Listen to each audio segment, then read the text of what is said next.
Ese día entró al hospital, a la clínica, entró Salomé con una tremenda sonrisa en su rostro, esbozaba una hermosa sonrisa, acompañada también de nervios, algo de nervios y era normal. Ella sabía que todo parto es doloroso. Ese día había llegado, por fin, después de 9 meses de embarazo, soñando con su bebé, esperando su primer bebé, anhelando tenerlo en sus brazos. Y ahí estaba, había llegado el día ya señalado para dar a luz a su primer hijo. Allá estaba en el hospital, le entraron a quirófano y la estaban montando a la camilla, preparando todo para iniciar con el proceso de parto. Iba a ser un parto delicado, complejo por la edad de ella, que rondaba los 40 años. El proceso de parto comenzó.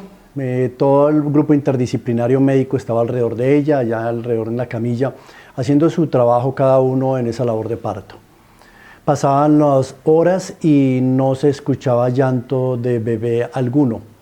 Estaba haciendo un proceso de parto bastante doloroso, difícil, complejo. Iban ya 6 horas transcurridas y no se avistaba alguna señal de que estuviera ya por terminar el proceso de parto.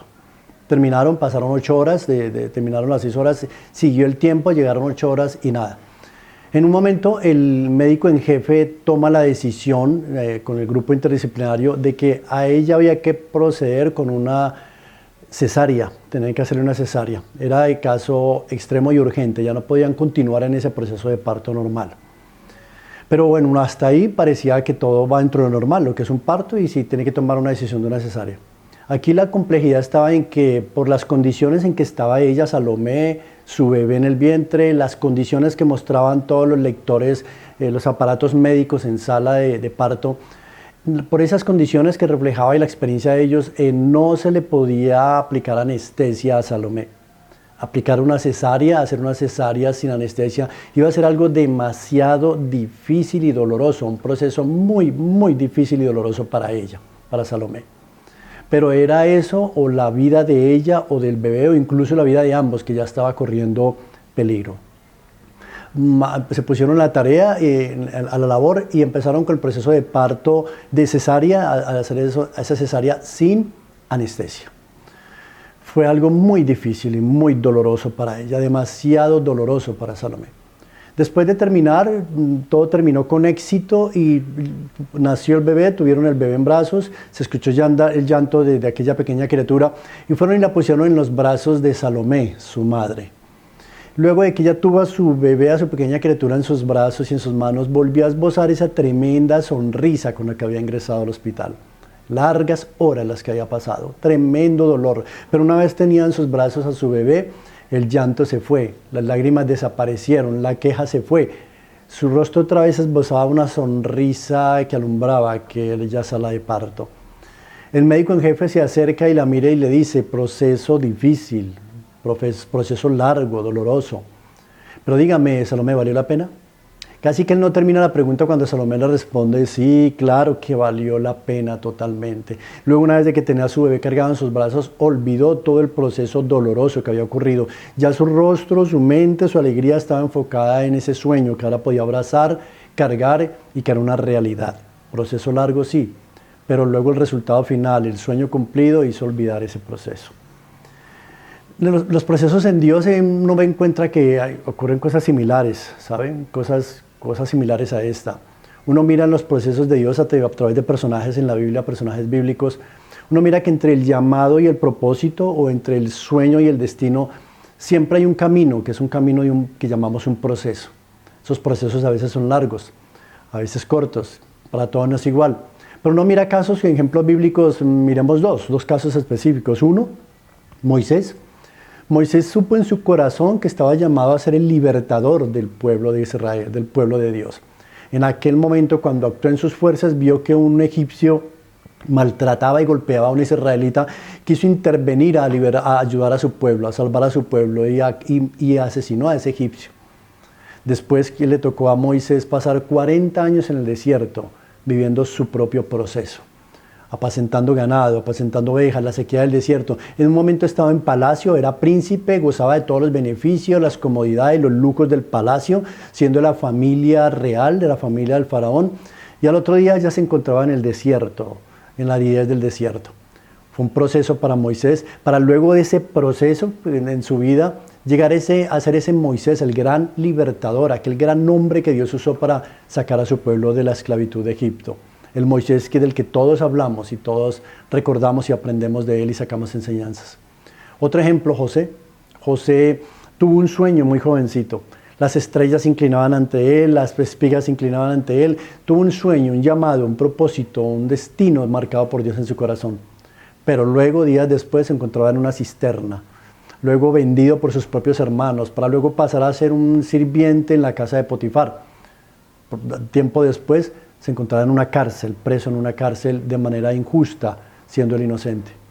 Pero luego cuando estaba ya José allá siendo el segundo después de Faraón allá en Egipto, y que todos se inclinaban ante él y gozaba de renombre, prestigio, poder, autoridad, dinero, lujo, ahí recordó, y quizás yo estoy seguro que en ese momento olvidó ese proceso largo y doloroso que tuvo que vivir. Hay un proceso que tenemos que pasar. Dios ha puesto un sueño en tu corazón, ha puesto un llamado, hay un sueño, hay un destino para cada uno de nosotros. Pero también hay un proceso en el que Dios tiene que formarnos, moldearnos, formar nuestro carácter, nuestro orgullo, nuestro temperamento, formar muchas cosas en nosotros. Y ese proceso nos prepara para vivir ese sueño, para cumplir ese sueño. Pero lo cierto es que por difícil o doloroso que sea el proceso que estás viviendo, por largo que parezca, por eterno que parezca, por invivible o insoportable que parezca, mantén tus ojos, tu mirada, tu mente en el sueño que Dios puso un día en tu corazón. Mantén tu mirada, tus ojos espirituales puestos en esa meta, en ese destino, en ese sueño que Dios ha trazado para ti. Dios tiene un propósito y su propósito no ha cambiado. Su destino para ti no ha cambiado. El plan que Él tiene con tu vida no ha cambiado. A veces las circunstancias nos hacen ver como que ese sueño se acabó, como que ya no es, ya no va a ser. Y es mentira, ¿sabe? Mentira del enemigo cuando viene a confundirnos en esos desiertos. El proceso que Dios tiene contigo es para formarte, para hacerte bien, para formarnos y madurarnos y prepararnos para vivir ese sueño que Dios nos va a dar, que Dios ha puesto en nuestro corazón. Mantente firme, persevera, confía en Dios. Ten tu mirada y tus ojos puestos en la meta, en Jesús, en ese sueño, en ese propósito que Dios ha puesto en tu corazón. Sé que tienes un llamado, hay un llamado de Dios en tu vida. Hay un propósito. Dios te lo habló en algún momento, de alguna manera. No te dejes engañar por el proceso que estás pasando. En ese proceso ten la confianza de que Dios está contigo, de que Dios te acompaña, de que hace parte del plan de Dios en tu vida para formarte y a la postre hacerte bien. Pero Dios cumple sus promesas y el sueño que ha puesto en tu corazón lo vas a ver realidad. Oremos. Señor, te damos gracias por tu palabra, gracias por concedernos, Señor, comprenderla, gracias por darnos, Señor, la sabiduría tuya, la sabiduría del cielo, tu sabiduría, Padre, para entender las enseñanzas de tu Escritura. Señor, hoy abre nuestro corazón para entender, para comprender, Señor. Y te pido, Señor, que fortalezcas a aquella persona, Señor, que en este momento está pasando un proceso difícil, doloroso, largo, fuerte. Señor, dale la fuerza, Señor, dale el vigor, dale el entendimiento, Señor, para que se mantenga firme, agarrado a ti, a la promesa que tú le has dado, porque tú eres fiel y lo que has dicho que vas a hacer en él, en ella, en nosotros, lo cumplirás. Gracias te damos, Señor, en el nombre de Jesús. Amén. Amén. Gracias por acompañarme hasta el final. Soy Henry, el lugar secreto. Si estás en Medellín y no te congregas en alguna iglesia, te invito a Ministerios Moriah. Es un ministerio naciente, nuevo que comenzamos y nos alegra mucho cuando nos visitan. Eres bienvenido, bienvenida. Será un gusto para nosotros que nos acompañes, poderte dar un abrazo, conocerte, orar por ti. Acompáñanos todos los domingos a las 10 de la mañana. Aquí en la descripción del video del canal dejo ahí los datos de contacto, cómo llegar. Si estás en Medellín y no te congregas, serás bienvenido a Iglesia Cristiana Ministerios Moriah. Te recibiremos con los brazos abiertos con mucho amor, porque nos goza cuando nos visitas y nos acompañas cada domingo a las 10 de la mañana. Dios te continúe bendiciendo.